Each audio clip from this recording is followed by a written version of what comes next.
नमस्कार दोस्तों, welcome back to your own channel Wealth Saga. आज है 2 मार्च 2021। एडवांस डिक्लाइन रेशियो देखेंगे तो आपको क्लियर कट समझ में आएगा कि out of one stock falling there were two stocks rising. 1700 plus stock जो कि एनएसई में लिस्टेड हैं, करीब 1100 स्टॉक्स एडवांस कर रहे थे और डिक्लाइन कर रहे थे 650 स्टॉक्स।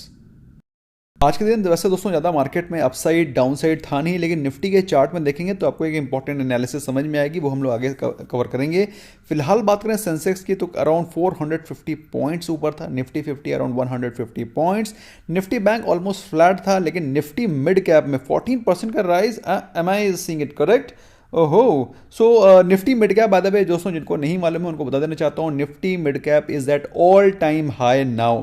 तो अभी तक आपने देखा था सेंसेक्स, निफ्टी बैंक अपने ऑल टाइम हाई पर चले गए थे, लेकिन जो सेगमेंट जो इंडेक्स अभी तक ऑल टाइम हाई पर नहीं गया था वो था निफ्टी मिड कैप। और दोस्तों आज के दिन निफ्टी मिड कैप ने भी इस कमी को पूरा कर दिया।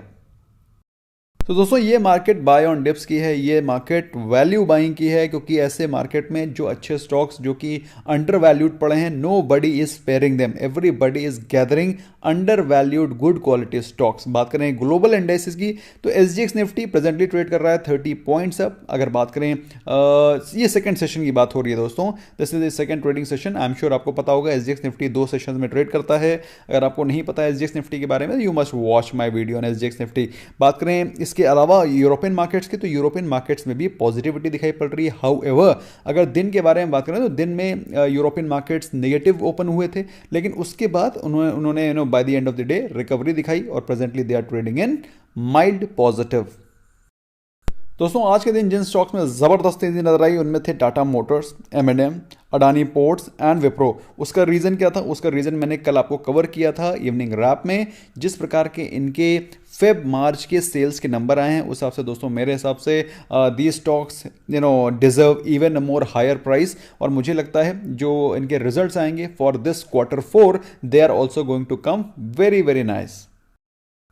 अब जिन स्टॉक्स में प्रेशर नजर आया उनमें था ओएनजीसी। अब ओएनजीसी के रीजन क्या है कि 3rd और 4th को होने वाली है ओपेक की मीटिंग। अब ओपेक की मीटिंग में क्या डिसीजन होगा कि ऑयल प्रोडक्शन को बढ़ाएंगे, ऑयल प्रोडक्शन को कम करेंगे, तो दोस्तों उसका डायरेक्ट इंपैक्ट पड़ेगा ओएनजीसी पे, जो कि अपनी इंडिया का सबसे बड़ा नेचुरल गैस प्रोवाइडर है, काफ़ी बड़ी कंपनी है, दिग्गज कंपनी है ऑयल एंड गैस सेक्टर में। तो दोस्तों बहुत बड़ा इंपैक्ट पड़ेगा ओएनजीसी के ऊपर। इस कारण थोड़ा सा कुछ इन्वेस्टर्स अपनी प्रॉफिट बुकिंग कर रहे हैं।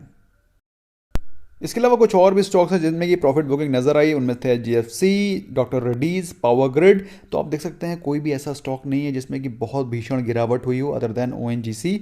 और एचडीएफसी 1.5, 1%, 0.97 ये सिर्फ प्रॉफिट बुकिंग को दर्शा रहे हैं, ना कि कोई बहुत बड़ी फंडामेंटल गिरावट।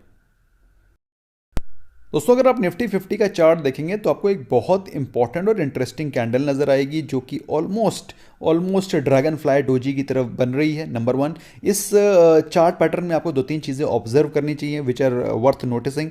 नंबर 1 दोस्तों, ये जो कैंडल लगी हुई है 1 डे की कैंडल है, जिसमें कि हर एक कैंडल आपको एक दिन का व्यू दर्शा रही है।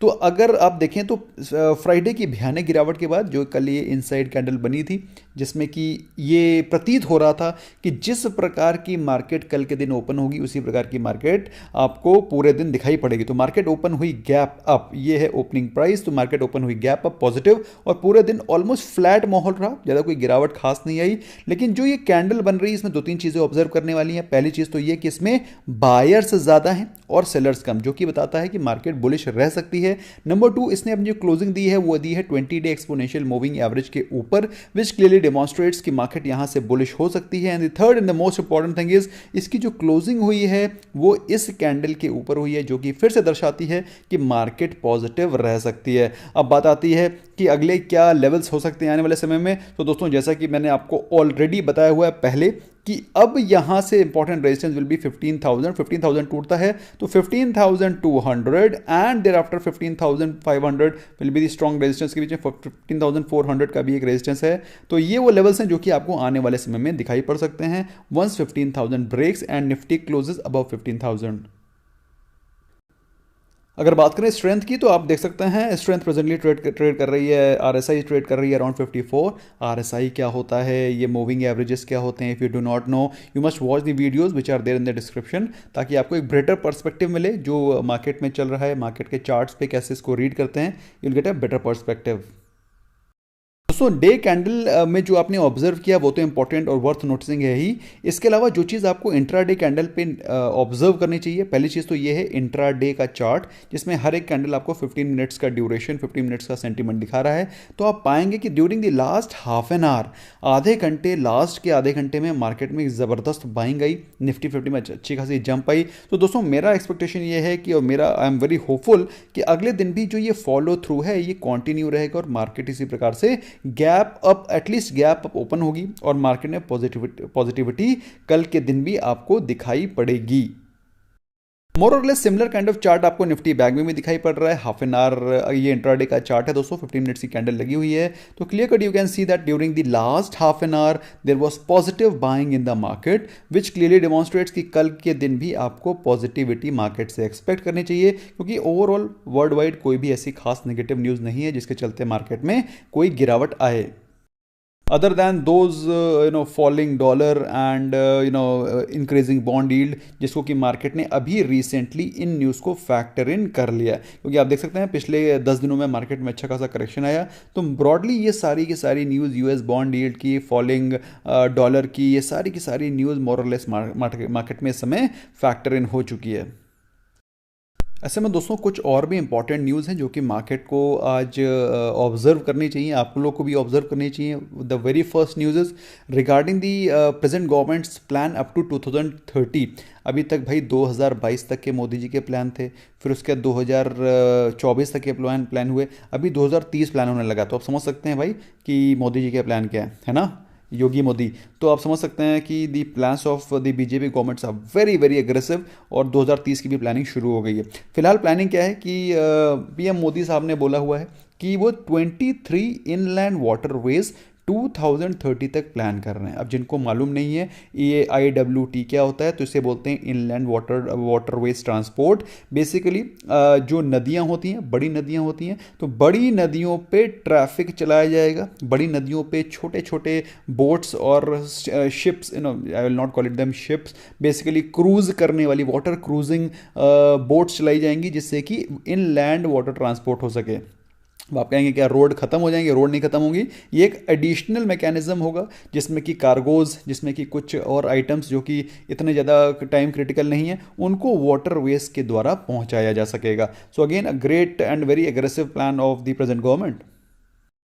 इसके अलावा दोस्तों बजाज ऑटो में भी न्यूज़ थी कि बजाज ऑटो ने प्लैटिना का नया मॉडल लॉन्च किया है और प्राइस स्टार्ट्स फ्रॉम 53,900। अच्छा दोस्तों मुझे याद है प्लैटिना का, जब मैं छोटा अराउंड जब 17-18 ईयर्स का, तब प्लैटिना का न्यूज़ आता था स्टार्टिंग 35,000 रुपीज़ ओनली। तो 35,000 से स्टार्टिंग होती थी, आज वो 35,000 53,000 हो गया। मतलब महंगा हो गई गाड़ियाँ वाड़ियाँ, टू व्हीलर भी महंगे हो रहे हैं। तो भाई पेट्रोल महंगा होगा तो ऑफकोर्स गाड़ियाँ महंगी होंगी, मेटल महंगा हो रहा है, सारी चीज़ें महंगी होंगी। मैंने सोचा कुछ भूली बिसरी यादें आपके साथ डिस्कस करते हैं। एनीवे BPCL के बारे में बात करें दोस्तों, तो BPCL ने बोला है कि जो नुमालीगढ़ रिफाइनरी है उसके स्टेक सेल पे शेयर होल्डर का अप्रूवल 25 मार्च को लिया जाएगा। और एक और खुशखबरी की बात यह है कि BPCL ने इस बारे में जिक्र किया है कि जो भी सेल्स की प्रोसीड्स आएंगी उससे कंपनी का तो डेट पेमेंट किया ही जाएगा, साथ में शेयर होल्डर्स को भी रिवॉर्ड किया जाएगा और उनको कुछ डिविडेंड भी अनाउंस हो सकता है। सो जिन लोगों ने BPCL ले रखा है कृपया करके इसको होल्ड करें, मेरे हिसाब से इसमें अभी और पैसा बनने की उम्मीद बाकी है। इसके अलावा दोस्तों एक पॉजिटिव न्यूज़ आ रही थी गोदरेज प्रॉपर्टीज़ की तरफ से, जहां पर उनको they have been declared as the lowest bidder, और नवी मुंबई के लैंड पार्सल्स में उनको लोवेस्ट बिडर डिक्लेयर किया गया है। तो company will acquire 2 adjacent Navi Mumbai land parcels, so जहां पर ये अपने प्रोजेक्ट्स को बना सकेंगे। और भाई अच्छी जगह पर अच्छा लैंड मिल जाए, कोई भी कीमत देनी हो दी जा सकती है, provided the land is good, the property is good. अगर लैंड अच्छा है, अच्छी लोकेशन पे है, तो वहाँ पर खड़े किए जाने वाले सारे अपार्टमेंट्स की वैल्यू अच्छी मिलेगी और आगे आने वाले समय में गोदरेज प्रॉपर्टी के लिए वो एक एसेट क्रिएट होगा। दोस्तों अगर हम लोग बात करें नॉट सो गुड न्यूज़ की, तो सबसे पहली न्यूज़ ये आ रही है कि इंडियन ज्वेलरी का जो एक्सपोर्ट है that has gone down by 11%।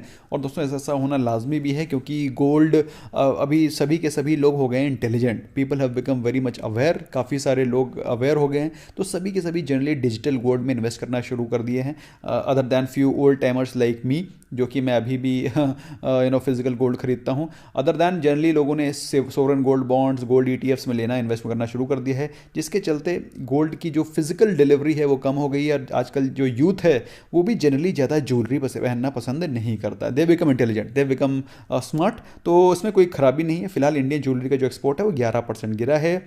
इसके अलावा दोस्तों एनएलसी इंडिया में ऐसी न्यूज़ आई है कि गवर्नमेंट ने डायरेक्ट किया है तमिलनाडु रेगुलेटर को कि कोल माइन जो कि वहाँ पर है उसको शट कर दिया जाए। So according to me it will have a direct impact on NLC India's production and of course their revenue generation and profitability.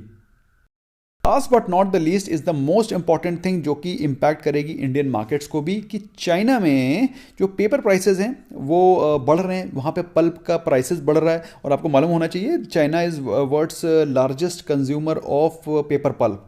तो ऐसे में दोस्तों अगर चाइना में पेपर प्राइसेस बढ़ रहे हैं तो उसका इम्पैक्ट इंडियन मार्केट्स में भी पड़ सकता है। और अगर पल्प के प्राइसेस बढ़ जाते हैं तो इंडियन मार्केट में जो पेपर के स्टॉक्स हैं उनका मार्जिन कम हो जाएगा, बिकॉज अगर प्राइसेस बढ़ जाएंगे तो ऑफ कोर्स वो सारे के सारा पैसा तो कस्टमर को ट्रांसफ़र नहीं कर पाएंगे, कुछ ना कुछ तो अपने में इम्बाइब करना ही पड़ेगा। क्योंकि एकदम से जो कॉपी आज 100 रुपये की मिल रही है उसको 150 रुपये की थोड़ी कर देंगे, बट यस 120 कर देंगे, 125 कर देंगे, तो कुछ ना कुछ उनको झटका लगेगा, उनके रेवेन्यूज़ और उनके ऑफ कोर्स प्रॉफिटेबिलिटी पे डेंट पड़ सकता है। That's all from my friends, thank you so much for giving precious time, bye bye for now.